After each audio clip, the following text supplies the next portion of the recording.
성경을 읽어보면 하나님께서 건강한 공동체를 세우는 일에 얼마나 큰 관심을 두고 계신지 알 수 있습니다.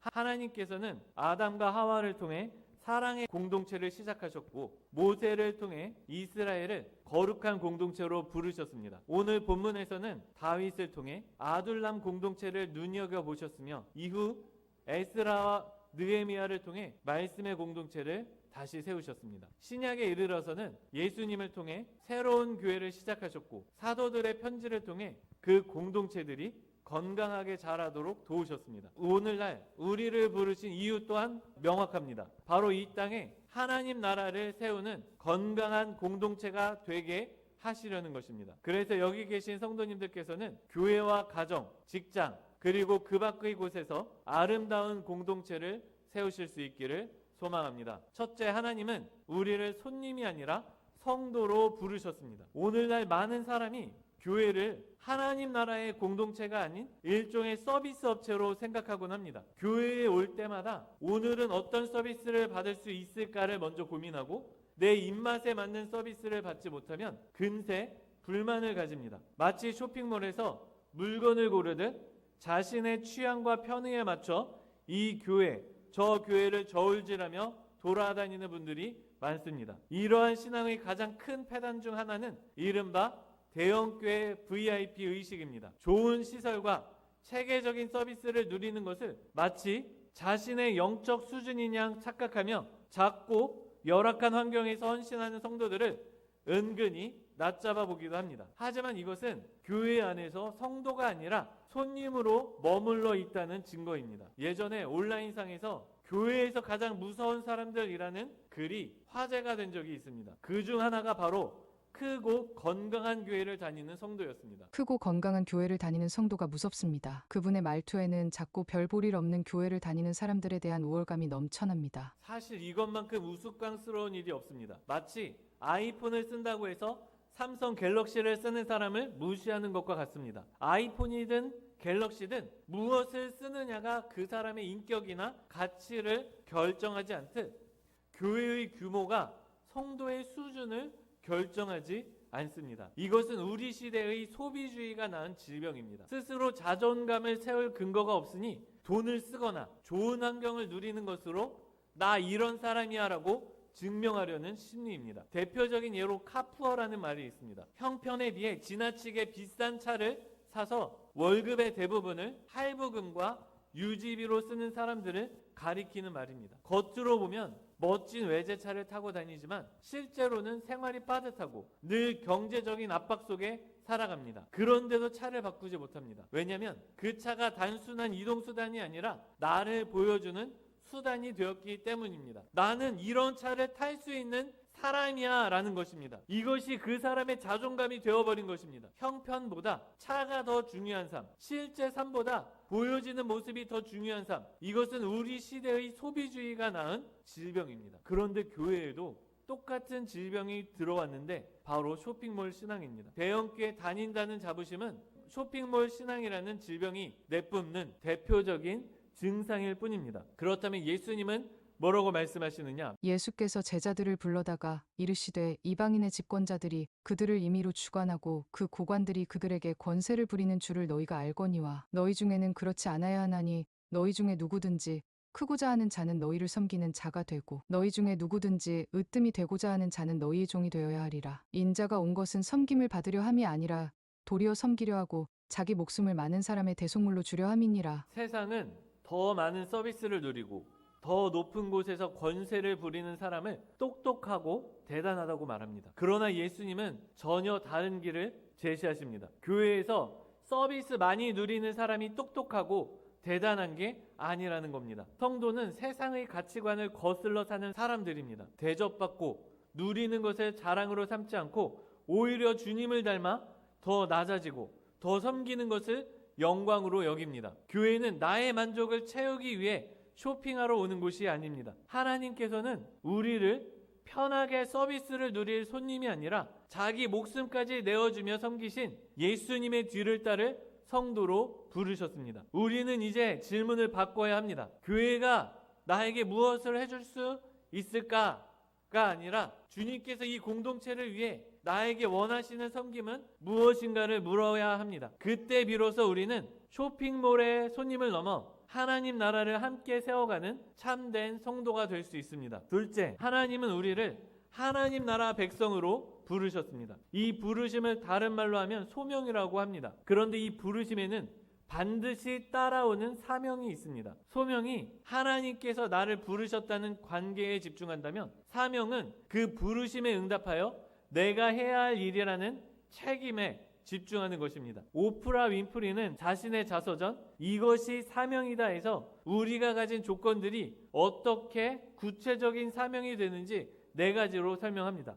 첫째, 남보다 더 가졌다는 것은 축복이 아니라 사명이다. 둘째, 남보다 아파하는 것이 있다면 그것은 고통이 아니라 사명이다. 셋째, 남보다 설레는 꿈이 있다면 그것은 망상이 아니라 사명이다. 넷째, 남보다 부담되는 어떤 것이 있다면 그것은 사명이다. 이처럼 소명은 우리 삶의 모든 영역에 맞닿아 있습니다. 특히 교회 공동체 안에서 이 소명은 내적 소명과 외적 소명이라는 2가지 기둥을 통해 완성됩니다. 목회자가 되기 위해서는 반드시 2가지 소명이 확인되어야 합니다. 먼저 하나님께서 그 마음에 하나님 나라와 공동체에 대한 뜨거운 열망을 주시는데 이것을 내적 소명이라고 합니다. 그러나 열정만 있다고 해서 아무나 사역자가 될 수 있는 게 아닙니다. 공동체의 필요와 객관적인 인정이 있어야 하는데 이것을 외적 소명이라고 말합니다.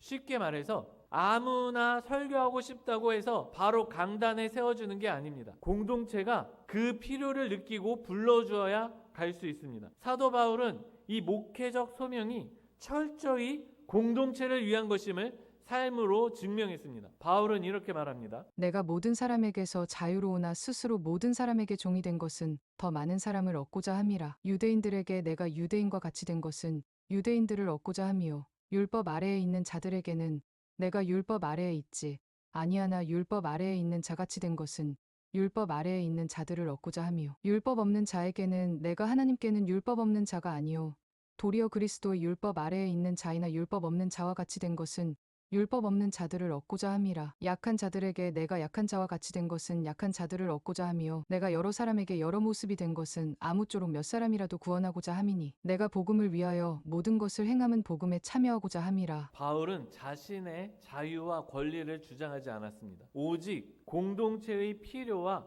영혼 구원을 위해 기꺼이 자신을 내려놓고 공동체의 상황에 자신을 맞추었습니다. 그런데 교회를 위한 이러한 소명은 목회자에게만 주어진 것이 아닙니다. 성도에게도 동일하게 내적인 소명과 외적인 소명이 있습니다. 먼저 하나님 나라 백성이라면 모두가 하나님 나라를 위해 힘써야 할 책임이 있습니다. 이것을 잘 보여주는 것이 바로 예수님께서 가르쳐 주신 주기도문입니다. 우리 그리스도인에게는 하나님의 나라가 이 땅에 임하는 비전, 곧 하나님의 나라를 이 땅에 건설해야 할 소명이 있습니다. 주기도문에 나타난 이러한 하나님 나라에 대한 소망과 비전은 그리스도인이라면 누구나 가져야 하는 소망과 비전입니다. 목사만 가지는 게 아니라 장로나 권사만 가지는 게 아니라 그리스도인이라면 모두가 가져야 되는 것이 바로 하나님 나라에 대한 이 비전과 소명이라는 거예요. 그런데 그리스도인이 되어서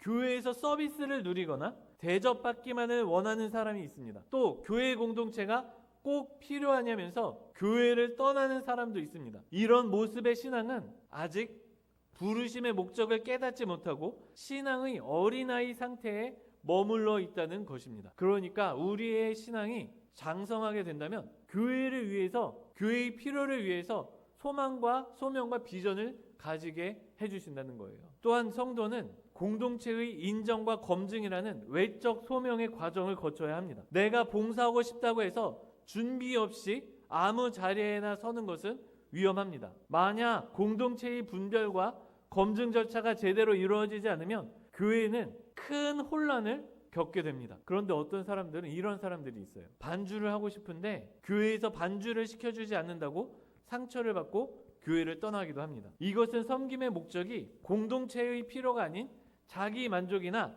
자존심에 있었음을 보여주는 것입니다. 그러나 자기 자존심이 아니라 교회의 필요를 먼저 보는 사람은 교회가 검증하고 분별할 수 있도록 기다릴 줄 압니다. 한 번은 초등부에 이런 교사가 있었습니다. 초등부 예배가 끝나면 이제 공과 공부로 흩어지잖아요. 그러면 이 공과 공부 시간에 선생님이 학생들에게 무엇을 가르치는지, 어떤 짓을 하고 있는지를 100%다 알 수가 없어요. 왜냐하면 다 흩어져 있기 때문입니다. 그런데 어떤 교사가 공과 공부 시간에 볼펜을 눌러서 나오게 한 다음에 볼펜으로 아이들의 손바닥에 찍어서 피가 나오게 했다는 거예요. 아이들이 울면서 이거 하고 싶지 않다고, 왜 이거 꼭 해야 되냐고 하니까 그 선생님이 이렇게 말했다고 합니다. 예수님은 이것보다 더 아프셨다는 거예요. 이건 주일학교 교사가 교회의 이름으로 학대를 저지르는 겁니다. 하나의 교사가 제대로 검증받지 못한 채 세워졌을 때 그 반의 아이들은 교회에서 하나님 나라가 아니라 지옥을 경험하고 있었다는 거예요. 정신적으로 문제 있는 사람, 준비가 되지 않은 사람을 아무런 검증도 없이 세우면 이런 문제가 발생한다는 겁니다. 교회의 문제는 다 이런 식이에요. 봉사를 하는데 자기 마음대로 봉사하는 거예요. 준비가 안 된 사람이 봉사하는 거예요. 봉사는 교회의 성도들을 위해서 하는 것인데 교회의 성도들에게 상처를 주고 떠나가게 만듭니다. 교회의 성도들에게 하나님 나라를 보여주라고 있는 것이 봉사자의 직분인데 하나님 나라를 보여주는 것이 아니라 지옥을 보여주고 있는 거예요. 결국 소명이 우리에게 가르쳐주는 핵심은 교회의 생활은 내 마음대로 하는 것이 아니다라는 사실입니다. 사역의 기준은 철저히 하나님 나라와 공동체의 필요에 있어야 합니다. 아무리 내가 생각하기에 이것이 필요한 사역인 것 같아도 공동체의 필요를 보지 못하면 그것은 분란만 일으킬 뿐입니다. 그래서 성경은 이렇게 말합니다. 사랑하는 자들아, 너희는 우리 주 예수 그리스도의 사도들이 미리 한 말을 기억하라. 그들이 너희에게 말하기를 마지막 때에 자기의 경건하지 않은 정욕대로 행하며 조롱하는 자들이 있으리라 하였나니 이 사람들은 분열을 일으키는 자며 육에 속한 자며 성령이 없는 자니라. 한 번은 이런 일이 있었습니다. 주일학교 수련회 준비회의를 통해서 수련회 주제와 찬양이 결정되었습니다. 그런데 갑자기 교사 한 명이 오더니 자기가 기도를 하다가 은혜를 받았다며 수련회 주제를 전도로 바꾸자는 거예요. 이미 회의도 다 끝났고 모든 준비가 착착 진행되고 있었고 수련회 찬양곡도 다 골랐고 연습 시작하고 있고 공과 공부 다 만들어져 있고 모든 준비가 다 끝나고 있었는데 갑자기 한 사람의 교사가 자기가 원하는 대로 하고 싶다며 수련회를 뒤엎으려고 한 것입니다. 그리고 자기 말대로 들어주지 않자 뒤에서 수련회 준비 위원들과 교육자를 험담하기 시작했습니다. 공동체가 아니라 내 감정, 내 기분을 우선시하는 봉사는 공동체에 득이 되는 것이 아니라 해가 됩니다. 그리고 내 기분을 위해 교회의 분열을 일으킨다면 그 사람은 성령에 속한 자가 아니라 육신에 속한 자입니다. 셋째, 교회의 상황에 따라 다른 리더십, 다른 부르심이 있습니다. 자연에 봄, 여름, 가을, 겨울이 있듯이 공동체에도 생애 주기가 있습니다. 교회 성장학자 마틴 사리넨과 알린 로사우지는 공동체가 탄생, 성장, 안정, 쇠퇴의 과정을 겪는다고 설명합니다. 이것이 중요한 이유는 교회가 어느 계절에 있느냐에 따라 교회의 필요가 달라지기 때문입니다. 그래서 바울은 이렇게 말합니다. 나는 심었고 아볼로는 물을 주었으되 오직 하나님께서 자라나게 하셨나니 그런즉 심는 이나 물 주는 이는 아무것도 아니로되 오직 자라게 하시는 이는 하나님뿐이니라. 심는 이와 물 주는 이는 한 가지이나 각각 자기가 일한 대로 자기의 상을 받으리라. 심는 사람이 더 뛰어난 것도 아니고 물 주는 사람이 더 중요한 것도 아닙니다. 교회의 필요에 따라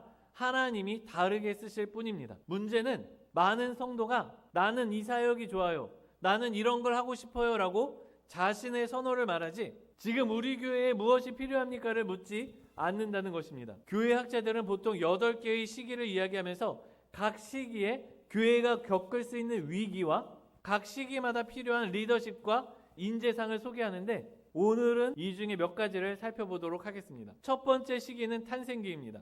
오늘 본문을 보면 다윗의 아둘람 공동체가 어떻게 탄생하게 되었는지를 볼 수 있습니다. 이때 다윗에게는 아무것도 없었습니다. 다윗 공동체의 시작은 화려한 왕궁이 아니었습니다. 축축하고 어두운 아둘람 굴이었습니다. 그곳에는 빚진 자, 마음이 원통한 자 400명이 모였습니다. 조직도, 예산도, 건물도, 구체적인 대안도 없었습니다. 그럼에도 불구하고 사람들이 다윗 한 사람을 보고 몰려왔습니다. 다윗은 그 오합지졸 같은 400명에게 우리는 도망자가 아니라 하나님의 군대라는 비전을 심어주었습니다. 많은 공동체가 이렇게 시작합니다. 한 사람의 비전을 보고 사람들이 모이기 시작합니다. 이 시기에는 계산하는 사람이 아니라 비전을 나눠주는 사람이 필요합니다. 성도도 마찬가지입니다. 서로 비전을 심어주고 양육해주고 이끌어줄 수 있어야 한다는 것입니다. 그런데 공동체가 성장했는데도 불구하고 아직도 아둘람 공동체처럼 한 사람의 리더십만 바라보고 있으면 문제가 생깁니다. 공동체가 자라게 되면 급격히 성장하고 할 일이 넘쳐나는 성장기가 찾아오게 됩니다. 이게 교회 공동체만 말하는 것이 아니라 사업체도 마찬가지고요. 동아리도 그렇고 국가도 마찬가지입니다. 성장기가 찾아오게 되면 할 일이 넘쳐나게 됩니다. 이 시기에는 리더 혼자 모든 것을 감당하려다 탈진하고 공동체는 질서 없이 혼란스러워지는 설립자의 딜레마라는 위기를 겪게 됩니다. 모세 역시 혼자서 백성을 재판하느라 탈진 직전에 놓였을 때 하나님은 이드로를 통해 조직가의 지혜를 주셨습니다. 짐을 나누어질 천부장과 백부장을 세워 시스템을 만든 것입니다. 너와 또 너와 함께한 이 백성이 필경기력이 쇠하리니 이 일이 내게 너무 중함이라 내가 혼자 할 수 없으리라. 많은 교회가 설립자의 딜레마에 빠져 있습니다. 한 사람에게 모든 일들이 몰려 있어요. 그러면은 리더는 탈진하여서 쓰러지고 성도들은 우왕좌왕하게 됩니다. 한 번은 이런 일이 있었습니다. 제가 경험한 어느 부장 집사님의 일인데, 교회에서 주일학교를 운영하다가 교사들이 힘들다고 하면은 이 부장 집사님이 자기가 하나씩 맡기 시작한 거예요. 교사가 감당해야 할 일들이 있는데 그것을 맡기지 않고 자기가 다 한 겁니다. 그러면 어떤 일이 발생하느냐? 결국에 이 주일학교의 모든 일을 이 부장 집사님이 다 하게 됐어요. 근데 이 부장 집사님이 10년 동안 하게 되니까 주일학교 교사들은 주일학교에서 뭘 해야 되는지 아무것도 모르는 거예요. 항상 무슨 일이 생길 때마다 부장 집사님에게 전화하고, 그러면 부장 집사님이 와서 모든 것들을 다 자기가 감당한 거예요. 부장 집사님 생각에는 자기가 이 교회를 위해서 열심히 일하고 있는 충성된 종이라고 생각을 했어요. 그런데 무슨 문제가 발생했냐면 이 부장 집사님이 10년 내내 이런 식으로 사역을 하다 보니까 넘어진 거예요. 지쳐버린 거예요. 고갈돼 버린 거예요. 부장 집사님이 갑자기 담임 목사님께 말씀드려서 주일학교 부장 집사직을 사임을 했습니다. 그러자 어떤 문제가 생겼냐면 주일학교가 돌아가질 않는 거예요. 주일학교 교사들이 아무것도 모르는데 부장 집사는 이미 인수인계도 못하고 힘들다고 가버렸으니까 새로운 교육자가 와가지고 처음부터 하나씩 다 해야 되는 거예요. 근데 교사들이 목사님에게 찾아와가지고 이야기하는 거예요. 목사님, 볼펜 어디 있어요? 볼펜이 어디 있는지를 처음은 그 교육자는 모르잖아요. 오늘 처음 왔는데 볼펜이 교회에 어디 있는지 어떻게 알아요? 자기들이 찾아서 알려줘야 되는데 이 교회의 사역자부터 시작해서 교사들까지 이것을 아무도 모르는 거예요. 그러니까 이 부장 집사님은 교회를 위해서 헌신되어서 정말 잘하는 것 같았는데 실제로는 이 교회를 망가뜨리고 있었던 거예요. 이처럼 성장기에는 공동체를 규모 있게 운영하고 질서를 세워줄 수 있는 사람이 필요합니다. 주일학교만 그런 게 아니라 교회도 마찬가지예요.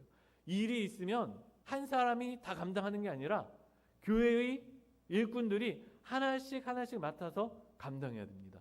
이것이 안 되면 교회가 성장한 교회, 성숙한 교회가 아니라 아까 이야기했던 아둘람 공동체와 같은 시작하는 공동체에 머무르게 됩니다. 그리고 성장기를 잘 지나면 모든 시스템이 완벽하게 돌아가고 나라가 평안해지는 안정기가 찾아옵니다. 모든 것이 부족했던 아둘람교를 지나 이제는 화려한 백향목 궁전에 거하는 시기가 된 것입니다. 그러니까 교회가 겉으로 보기에는 모든 것이 잘 돌아가고 있는 교회가 되어버린 거예요. 성도들도 자기가 맡은 일 다 맡아서 하고 있고 모두가 이 교회에서 은혜를 받고 즐거워하는 그런 교회가 된 겁니다. 하지만 이 평안함 속에는 무서운 영적 위기가 숨어 있습니다. 성경은 이 시기의 위험을 날카롭게 지적합니다. 그 해가 돌아와 왕들이 출전할 때가 되매 다윗이 요압과 그에게 있는 그의 부하들과 온 이스라엘 군대를 보내니 그들이 암몬 자손을 멸하고 랍바를 에워쌌고 다윗은 예루살렘에 그대로 있더라. 400명밖에 되지 않았던 아둘람 공동체가 지금 이스라엘 왕국을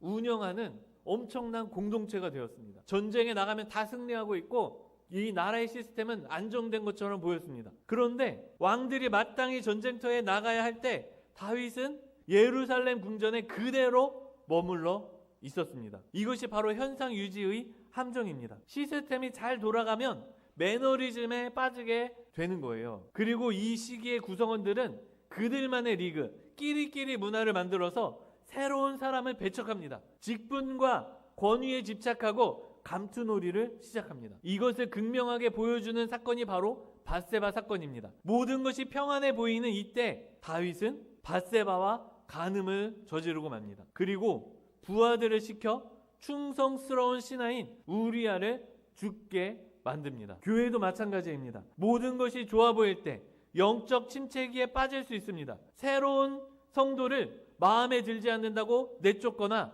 무리에 끼워주지 않는다면 영적 침체기를 겪고 있는 것입니다. 한 번은 50년이 넘은 한국교회의 모델이라고 소문났던 교회에서 이런 하소연을 들은 적이 있습니다. 주일학교 선생님이었는데 이 교회에서 주일학교 사역을 한 지 20년이 된 집사님이었습니다. 그런데 의견 한 명 냈다가 장로님에게 이런 소리를 들었다는 것입니다. 어디서 20년밖에 안 된 게 의견을 내고 있어. 20년이면 엄청 오래된 성도잖아요. 근데 이 교회는 2대, 3대, 4대가 모여있는 교회였어요.